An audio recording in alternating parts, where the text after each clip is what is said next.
Hello! Thank you for visiting my creative kitchen. Make yourself comfortable. We will discuss how I created the intro video and how the idea of the creative kitchen came about. Before I started drawing the cartoon, I decided to create an intro for the video and test how to best record my creative process, as well as which programs and settings would be more convenient for me to work with. After a few hours, I figured it out, so I can finally share the results with you. To create the intro video, I used Photoshop, Blender, Premiere, OBS, a graphics tablet, a few video tutorials, a microwave, as well as a lot of patience and a good mood. You might be wondering why I needed a microwave.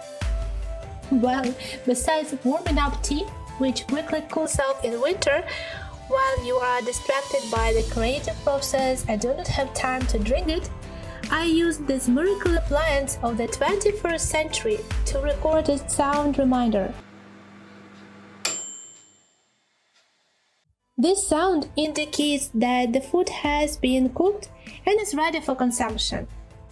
I decided to add this sound to my video. Of course, you can download it from the internet, it is quicker and easier, but creating something by hand is much more interesting and valuable, as it is tied to memories, feelings, and emotions. Those emotions act like the magic button that triggers the creative process, allowing artists to fully immerse themselves in the idea and realize it using their feelings and experiences. This experience is unique and priceless, no matter how strange that might sound. And it was that microwave sound that inspired me and suggested the idea for the video. I always start my work by searching for references. These are the photos that I rely on and take ideas from to implement in my work. These references contain information about the color, shape, and design of the objects. However, it does not mean that I will mindlessly copy everything from the photos I found. I analyze them and use only the information that helps me bring my idea to life. Then I sketch, select the colors, and everything goes like clockwork. The main thing is to start and immerse myself in the process and the idea. I also train my hand to draw clear and beautiful lines in one fluid motion. Over time, I have noted this helps me draw textures, highlights, etc. more quickly and accurately. Now, I will tell you a little more about the idea of the animation itself. It's quite simple. I came up with the idea of a branded watch with a cupcake image. Then this watch spins, falls, and at the moment of falling, it transforms into a plate, upon which a 3D cupcake appears. First, I had to draw a cupcake in Photoshop, then model it and the watch in Blender, animate it in Blender, and finally edit the entire creation process video. After a few hours of trial and error, I had an animation ready. Then I worked on the sound and editing in Premiere, and after that, the video was ready. Honestly, I didn't even know where to start or whether I could make an animation at all. But if you don't try, you'll never know if you can do it. From time to time, we are held back by uncertainty and fear, but I always remember some motivational words I once read from this or that wise person. In this case, I recall Dave Barry, who said, "Never be afraid to try something new. Remember that a lone amateur built the Ark, a large group of professionals built the Titanic." And there is definitely something to think about here. Overall, I believe that reading something insightful is quite useful, and it's even better to reflect on what I have read and remember useful quotes or phrases.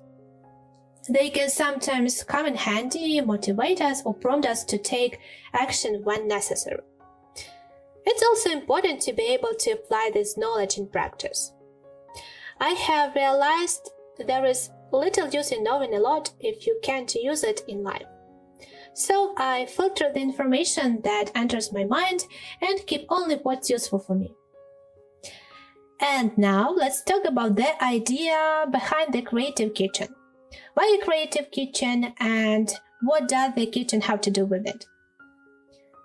The desire to create my own YouTube channel came to me while reflecting on my own dreams and desires.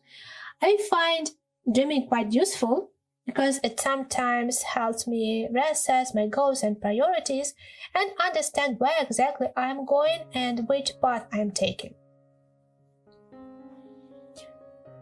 I once wanted to draw cartoons as a child, and this made me think. It was not an immediate decision at all, of course, but after a while and after a long thinking process, I began to develop a plot step by step. I thought that this plot could be a solid foundation for my own YouTube channel. I tried to rely more on my emotions and feelings, listen more to myself, rely on my life experience, and generally understand myself better, what I want and what I need.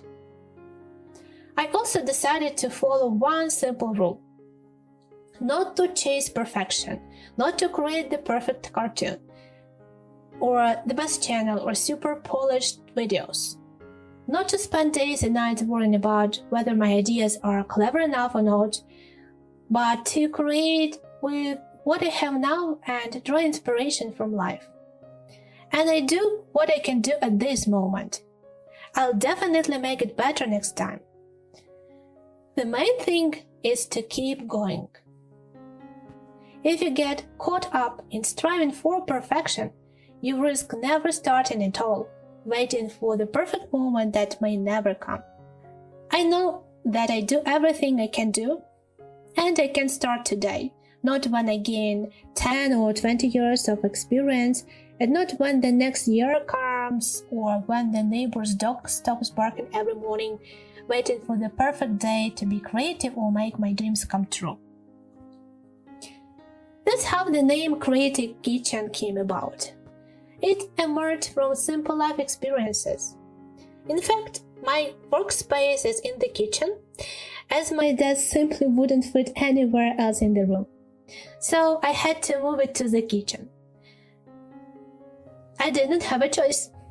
And I just remembered a joke about how someone say a woman's place in the kitchen, but they don't realize that you can do more than just cook in the kitchen. You can also create art. Well, like me. For me, the kitchen is now the territory of women's creativity. Here you can create not only culinary masterpieces, but also artistic ones. That's all for now. Thank you for listening. If you enjoyed my story and found something useful or interesting in it, don't forget to like the video and subscribe to my channel.